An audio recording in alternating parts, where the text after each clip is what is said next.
اے پیغمبر، کافروں کا شہروں میں ٹھاٹ سے گھومنا تمہیں دھوکہ نہ دے، یہ دنیا کا تھوڑا سا فائدہ ہے، پھر آخرت میں تو ان کا ٹھکانہ دوزخ ہے اور وہ بری جگہ ہے۔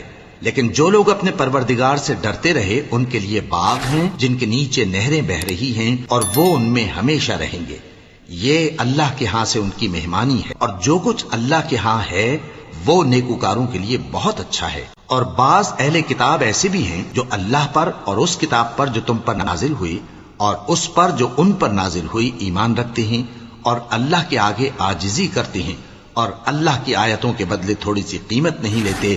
یہی لوگ ہیں جن کا صلہ ان کے پروردگار کے ہاں تیار ہے، اور اللہ جلد حساب لینے والا ہے۔